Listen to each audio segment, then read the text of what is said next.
Are you searching for happiness? I mean, really searching, feeling like maybe true contentment is always just out of reach. It's a question people have asked forever, really.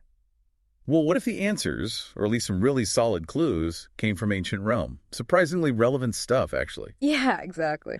Today we're looking into the letters of Seneca. He was a Roman statesman, a Stoic philosopher, lived back from around 4 BC to 65 AD. Quite a life he had, too. Oh, Involved in politics, tutored Emperor Nero, saw the heights of power and, well, the depths of tragedy. definitely. And these letters they were written to his friend Lucilius. But they're more like essays, really. Little packets of advice on living well, finding wisdom. Precisely. Guidance on all sorts of things. And, they were probably meant for a wider audience eventually, not just Lucilius. Okay. And for anyone listening who wants to dig even deeper into philosophical ideas like these, there's a YouTube channel called Mindful Moments. Yeah. Yeah. They do AI book analysis, apparently really good for sparking reflection, critical thinking. Something to check out. Good tip. So our mission today, let's say, is to pull out some key takeaways from Seneca. How to get that well-ordered mind he talks about, how to face challenges. And ultimately find a kind of lasting happiness, or maybe contentment is a better word.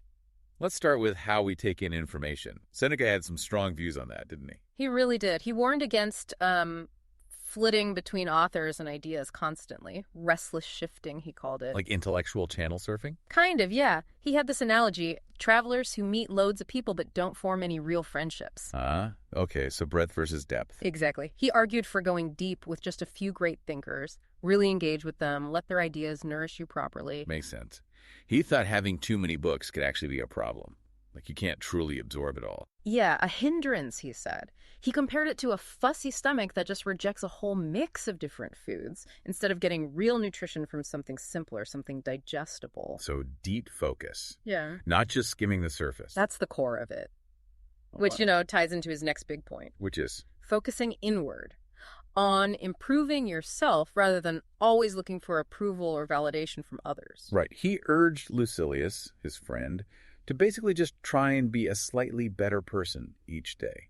Simple, but hard. Very. And he cautioned against trying to signal your philosophical seriousness through weird outward displays. Like what? What kind of things? Oh, deliberately wearing ragged clothes or having wild hair and a beard, ostentatiously rejecting everyday comforts like silverware, that kind of thing. Trying too hard to look the part. Exactly. He saw it as attention-seeking.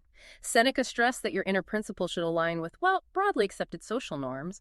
Don't deliberately alienate people. So philosophy calls for simple living, sure, but not like performative hardship. Precisely. It's not about penance or showing off how tough you are. The goal should be a life that's genuinely better, more virtuous than the average, but still, understandable, relatable even. Okay, so genuine inner work, not outward show. What about our mental state? A relationship with time? Past, future.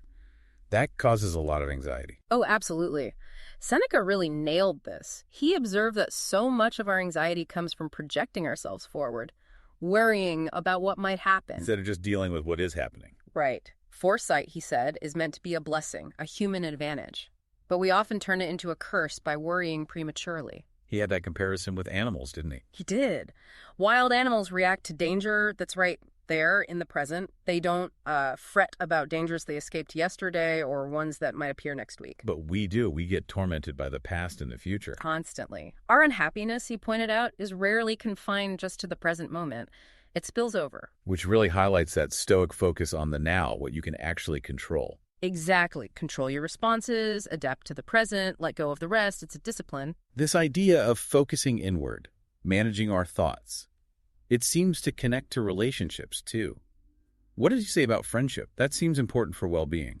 It was hugely important to him. He even engaged with Epicurus's ideas on whether the wise man needs friends if he's supposedly self-sufficient.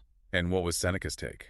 Well, while self-reliance is a Stoic ideal, Seneca absolutely saw the deep pleasure and value in friendship, both in keeping old friends close and, importantly, in making new ones. There was an analogy he liked, wasn't there? Something about an artist. Yes, from his teacher Attalus.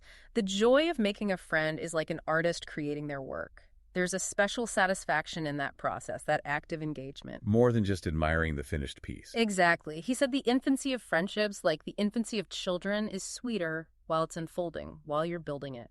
You can dig into things like this more on channels like Mindful Moments or, well, here on our explorations too. That's a lovely image. The active creation of connection. This links to another idea, what truly has value, what really belongs to us. Right. He makes a sharp distinction here. Should we praise people for, say, their fancy house or their expensive clothes? Or for their character? Seems obvious when you put it like that. Well, he used another analogy. A vine. Do you praise a vine because it's draped in gold ornaments or because it's heavy with fruit? The fruit, obviously. The inherent quality. Precisely. So things like a nice home, lots of staff, wealth, those things are around a person, he said, not part of them. So praise should be saved for what's truly ours. Yes. What can't be given or taken away by fortune, our reason, our virtue, our inner qualities, that's what makes us human, uniquely human. That focus on the internal. Hmm. It must have helped him deal with external chaos. Didn't he live somewhere incredibly noisy? He did. Famously, he lived right above a public bathhouse. Imagine the racket. Shouting, splashing, grunting from the weightlifters. Sounds like a nightmare for concentration. You'd think so. But Seneca claimed he could remain undisturbed.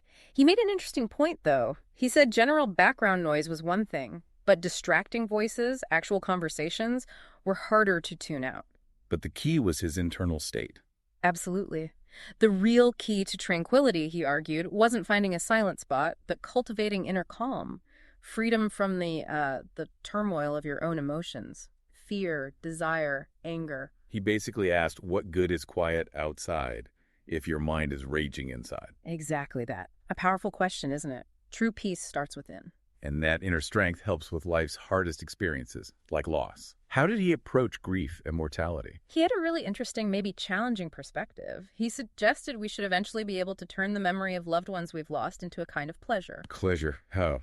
Sounds difficult. He compared it to the way some slightly bitter things, like certain fruits or well-aged wine, can be agreeable. The sharp pang of initial grief fades, he believed, leaving a kind of pure, unalloyed enjoyment of the memory itself. Did he experience that himself? He wrote very movingly about grieving his friend Annius Serenus.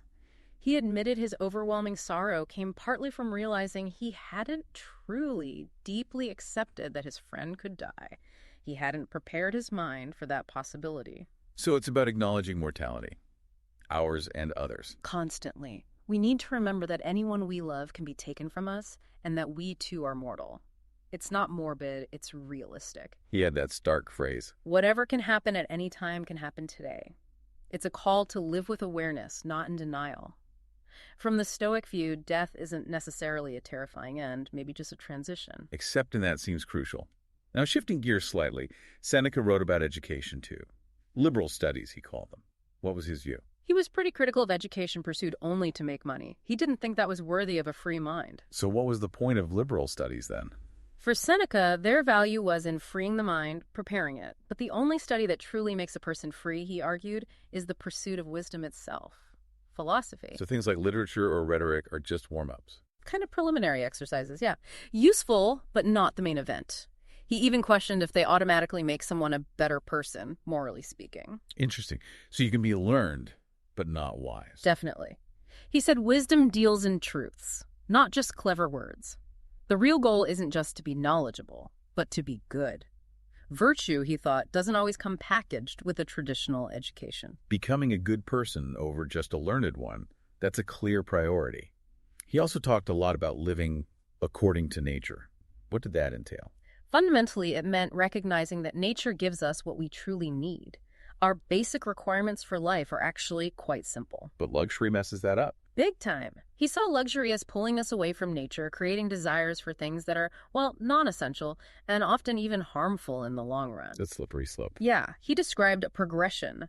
First, you want what's unnecessary, then you start wanting things that actually hurt you.